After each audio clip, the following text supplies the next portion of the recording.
Hi, my name is Tom Smarr. I'm the Executive Director here at Jenkins Arboretum Gardens, and I want to welcome you to this week's Wednesday Walkabout.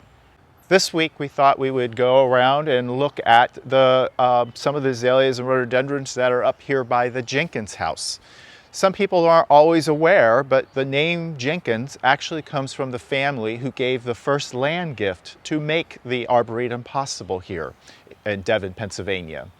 The homestead was purchased and built by Mr. Philippe, Pemberton Philippe, and it was his daughter Elizabeth who actually married Mr. Jenkins, and that's where the Jenkins name comes from.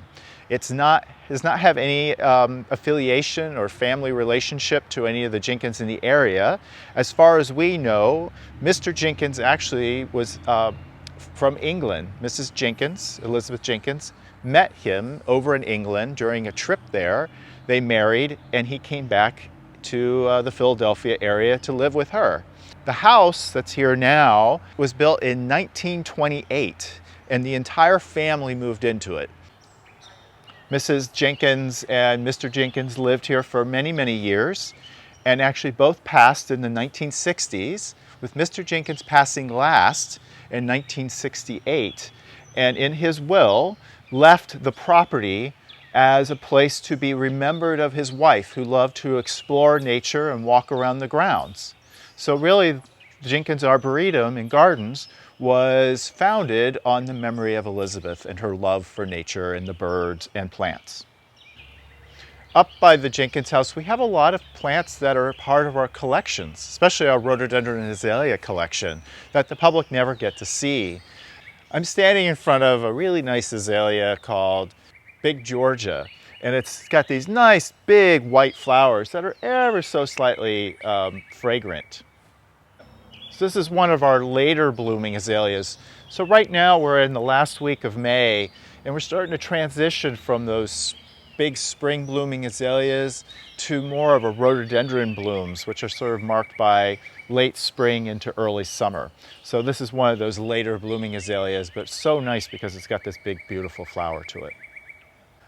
Just in front of the Jenkins house, down the driveway that we use to access it, is this beautiful rhododendron. So the rhododendrons are really starting to shine here at Jenkins Arboretum, and I hope you'll come out and visit.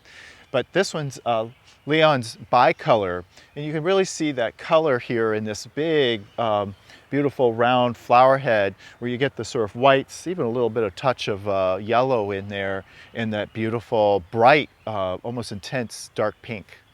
This is a fun cultivar that we sort of lost here. Even though it's in our record system, we forgot that it was over here by the house. This is an azalea called Peg Hugger, and probably named after somebody, but it's a really beautiful, clear, almost coral pink color here. Nice little shrub here that we can propagate off of and put it in more of a public environment for the people to enjoy. I just like to point out this beautiful small rhododendron in bloom here. This is an unnamed cultivar, but I love the intensity of the purple, sort of reddish color flowers of here. We get a lot of these sort of unnamed cultivars. They come from different breeders or hybridizers in the area or the region who we plant these so that we have this one-of-a-kind unique plant. It could be used for further breeding in the future, or it's just a beautiful specimen to be able to enjoy here and be maybe someday named as a cultivar. This is Little Bonnie, and Little Bonnie's gotten pretty big and is very happy here. This is just down from the Jenkins house as you start entering into the public part of the Arboretum. But what I love about this rhododendron is this beautiful clear pink flowers, and they have a little bit of fragrance to them. And they're wonderful as you're walking around the trails here at the gardens. The fragrance will just ever so gently waft across the pathways, and it really makes for a nice experience walking through. So just over my shoulder is an American chestnut. It's actually a hybrid that is part of the reestablishment of the American chestnut back into the northeast of the United States. So here at Jenkins Arboretum Gardens, we've been participating in helping with that program of reestablishing this important tree that was lost many decades ago to a bad disease.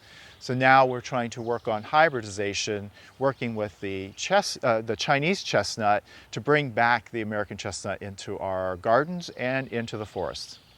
One of the special things about the Jenkins House is it sits high up on the hill. And in fact, when you're at Jenkins Arboretum Gardens, you don't realize how high of elevation you are. But at the house point, we get this beautiful view across the Great Valley to Valley Forge in the background. But you can almost see the cathedral that's at Valley Forge in the distance there. But it makes for beautiful sunsets and great views across from the house. This has been a really special time, being able to share a little bit of history about the Jenkins House, but especially showing you some of the collection plants that surround the Jenkins House here. We have some nice plants here, and we're trying to find ways that we can start sharing these more with the public in the Arboretum, or even maybe someday access to see more of it around the house area. And I hope you will continue to follow us online with all of our Jenkins at-home exercises, as well as hopefully get a chance to come out and visit Jenkins for a nice walk.